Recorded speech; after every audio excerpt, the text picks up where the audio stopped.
Hi, I'm Jake, and I've been drawing Pokemon since I was 7 years old. In today's episode, I'm going to be opening a tin of Black Bolt and White Flare, and I'm going to be making forms or evolutions of any Pokemon that I pull in that pack. So if you want to see how I went from this to this, stick around to the end of the video. So let's crack this open and we'll see if White Flare or Black Bolt has the better cards to make forms of. Black Bolt has the better cards to make forms of.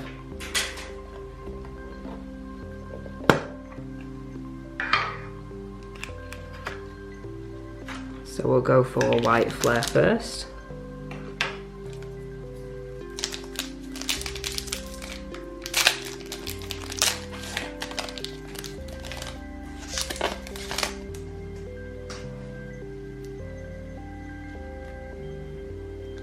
Tepig, Woobat, Scraggy, Shelmet, Swanna, Scrafty. Oh, so we got both evolutions of this line. Gigalith, one of my favourite Pokemon. Pansear. So let's see if Black Bolt has to make a form with the monkeys. The last time I opened a pack of Black Bolt, I pulled the SIR Zekrom. So that's what we've got to compete with.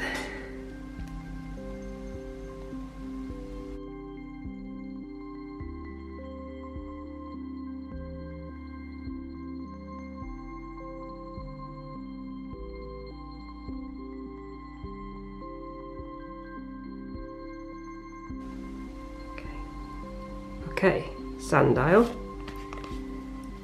Elgium, Mincino, Clang, Bisharp, Crustle, End's Plan, not sure what we're going to do with trainer cards, and then Haxorus, Pokeball Conkeldurr. I think I've already got that in my master set. We'll be using this pack. An illustration there underneath. With my first pull of Sandile, I wanted to do something I've never done before, and that's going to be a running theme throughout this whole video. I really challenged myself, but I wanted to make a convergent species. Similar to Wiggler and Toadscool from Paldea, these convergent species look like older Pokemon, but are a completely different species. So taking that idea of looking like something else and applying it to crocodiles, quite often in swamps, logs are mistaken for crocodiles and vice versa, so I wanted to make a Pokemon that looked like a log but was actually a snapping crocodile.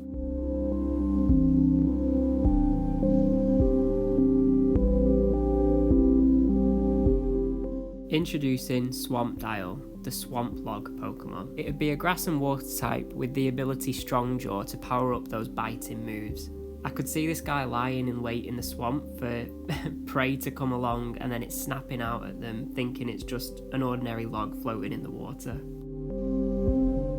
So next up is LGM, and considering Pokemon was given a really cool concept of an alien and a Pokemon actually from space, I really think that they fumbled with this line. So my plan was to make a regional variant that fused LGM with its spaceship, but I didn't quite like the sketches I had. So I reverted back to that silhouette method that I use for when I'm stuck of getting what's in my head actually onto paper. Well, iPad screen, I guess. But I made it into sort of like a space explorer, astronaut, UFO vibe, and I imagine it being either a regional variant or a regional evolution for maybe a region set in space.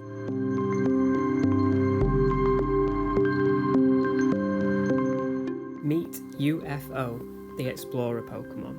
This steel and flying type Pokemon would fly between planets exploring different worlds. Next up is Mincino, and spoiler warning, you can see on the side there, I wanted to make it into a future Paradox form. I decided to go the Paradox route because I didn't want to just make a different evolution for it, because I quite liked Cincino, and we've already seen that Paradox Pokemon can be not fully evolved Pokemon, so like Jigglypuff becoming Screamtail for example. So I tried to make it look like one of those retro cyber toys. I'll put a picture on the screen so you know what I'm talking about, but I swear I used to have tons of these as a kid. Meet Iron Duster, the Paradox Pokemon. This electric normal type Pokemon evaporates any speck of dust in sight with its laser tail. Like I said, this video's got a lot of firsts in it for me, with Iron Duster being the first Paradox Pokemon I've ever made. So now I wanted to have a go at making an ancient Paradox Pokemon. As you can see there at the side, I wanted this Clang Paradox Pokemon to be based on Da Vinci's flying machine. I wanted it to be made of wood and almost natural looking, as if it was the inspiration behind Clang being made in the first place. Let me tell you, I used every ounce of my brain power trying to figure out how these cogs would fit together and how the whole Pokemon would spin and fly, but in the end, I think it turned out really well. So this is Proto Cogs. I'm not sure about the name. I think it would be a grass and flying type. Proto Cogs became the inspiration behind the world's greatest inventions. It spins faster in the sun. For my next pull of Bishop, I wanted to make an alternative evolution to King Gambit, and don't get me wrong, King Gambit is one of my favourite Pokemon ever, but I feel like it needs a female counterpart to try and fit in all the chess pieces.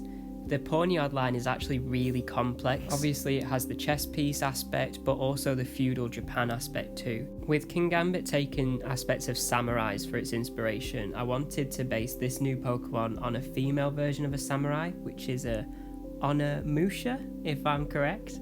Introducing Queen Gambit. Not the most creative name, I'll admit, but we move. It's a steel and dark type Pokemon that stands guard over its baby Pawniards. Next up is Mega Crustle. So I originally thought, let's ditch the big shell and make it a super speedy attacker, but it just didn't look like a Crustle to me.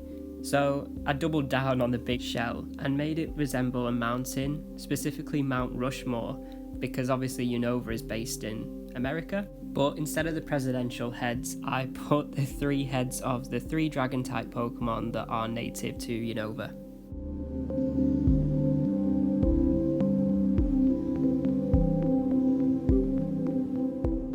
Mega Crustle turned out to be one of my favourite Pokemon I designed in this video.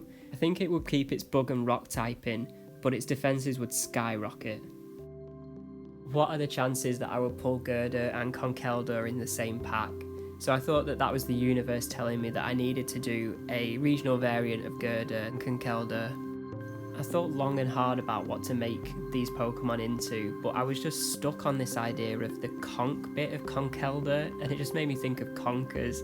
So I made it a grass and fighting type Pokemon, but I mixed in the theme of it being a lumberjack, so I could see that these Pokemon would use its spiky heads to smash down trees, and they'd carry the logs away for building material.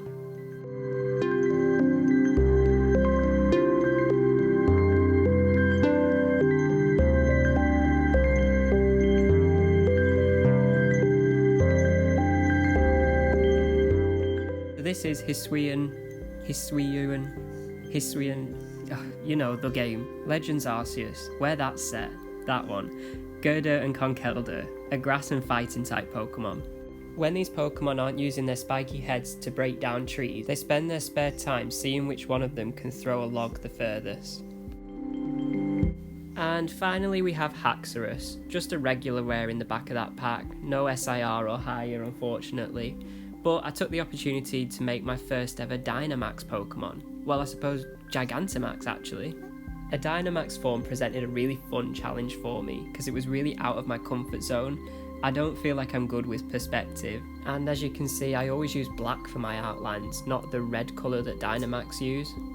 First I was just going to give it a giant axe on its tail, but then that wasn't true to its lore. Pokédex says that it swings its tusks around to attack opponents, so I made its bottom half really sturdy so that it could almost swing its head in all directions.